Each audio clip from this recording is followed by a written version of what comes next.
আসসালামু আলাইকুম রহমতুল্লাহি বারকাতুহু। আমি doctor Kamal Hossain, consultant homeopathic medicine. অনেক মা বোন জানতে চেয়েছেন যে সহবাসের পরে জ্বালা, ব্যথা, অস্বস্তি ভাব কেন হয়? খুবই সুন্দর একটি প্রশ্ন। এই ধরনের সমস্যা যাদের রয়েছে, বিশেষ করে মা বোনদের, তারা অনেক কষ্ট পান। প্রায় অনেক কষ্টের মধ্যে থাকেন। সহবাস করতে ইচ্ছে করে না।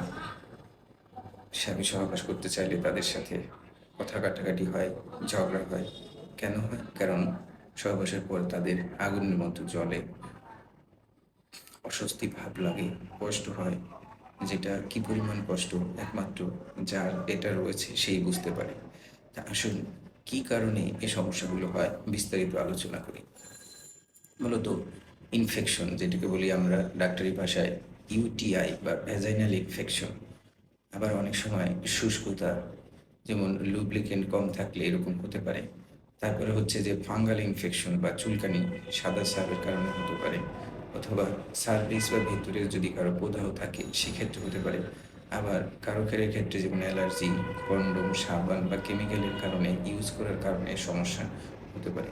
যদি বারবার হয়, যদি সাথে দুর্গন্ধ থাকে, যদি স্রাবের পরিমাণ বেশি থাকে, তলপেট ব্যথা এবং প্রস্রাবে জ্বালাপোড়া থাকে, তাহলে আমি বলব যে দ্রুত একজন ডাক্তারের কাছে যেয়ে চিকিৎসা নিন।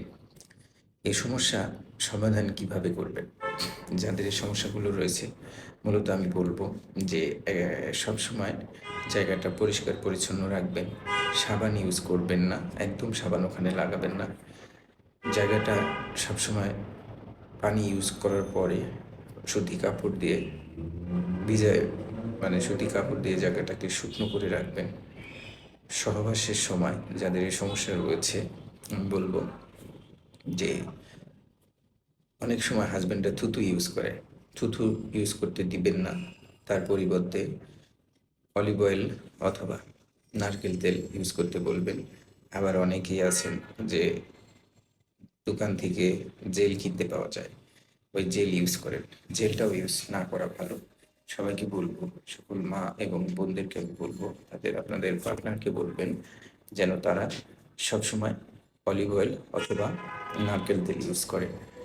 এবং যে যে বোনদের এই সমস্যাগুলো রয়েছে, আমি বলবো দ্রুত ভালো একজন ডাক্তার দেখান। ডাক্তার দেখিয়ে ট্রিটমেন্ট করান। তা না হলে আরও কষ্ট বেশি বাড়তে থাকবে দিন দিন। মেজাজ খারাপ হয়ে যাবে, মেজাজ খিটখিটে হবে, সহবাসের ইচ্ছা আস্তে আস্তে কমে যাবে, সন্তান ধারণের আগ্রহ কমে যাবে। এটা কোনো রোগ না, এটা ট্রিটমেন্ট করলে দ্রুত ভালো হয়। তো আমি বোনদের বলবো যে ঠিক মতো ঘুমান, এক্সারসাইজ করুন, পানির পরিমাণ বাড়িয়ে দিন। এটা মূল কারণ হচ্ছে যাদের ঘুম অনেক কম। আবার যাদের থাইরয়েড রয়েছে তাদের ওই সমস্যা হতে পারে। আবার যাদের রয়েছে, যেমন আপনার বাচ্চা হওয়ার পরে সিজার করেছেন বা নর্মাল ডেলিভারি হয়েছে, তাদের এই সমস্যা হতে পারে। তাই আমি বন্ধুদের বলবো যে ন্যাচারালি ঘরোয়াভাবে যেটা রয়েছে সেটা হচ্ছে যে আপনারা রাতে, যাদের এই সমস্যাগুলো বেশি, রাতে ঘুমানোর আগে বড় একটা বল নেবেন। বলের মধ্যে কুসুম কুসুম গরম পানি দিয়ে প্রতিদিন রাতে একবার করে বসবেন।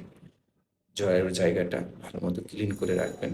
অন্তত 20 থেকে 25 দিনের মধ্যে জায়গার পাশে যে লোমগুলো রয়েছে ওগুলো ক্লিন করে রাখবেন। আবার সহবাস করার পরে অবশ্যই ভালো মতো ক্লিন করবেন এবং সুতি কাপড় দিয়ে মুছে ঘুমাতে যাবেন, এবং ঘুমানোর আগে তখন 1 গ্লাস পানি পান করে নেবেন। দেখবেন অনেক আরাম লাগবে। এবং মা বোনদের আবার রিকোয়েস্ট রয়েছে, হাজবেন্ডদেরকে থুতু ইউজ করতে দিবেন না। শুধু ইউজ করবেন হচ্ছে নারকেল তেল অথবা অলিভ অয়েল তেল। তাহলে দেখবেন আপনাদের এই সমস্যাগুলো দ্রুত রিকভারি হবে, ভালো লাগবে, আরাম লাগবে। খসখসা ভাব থেকে আপনি রক্ষা পাবেন। যাই হোক, কথার মাঝে ভুল ত্রুটি হইলে ক্ষমা সুন্দর দৃষ্টিতে দেখবেন। নিয়মিত নামাজ আদায় করবেন। আসসালামু আলাইকুম ওয়া রাহমাতুল্লাহি ওয়া বারাকাতুহু।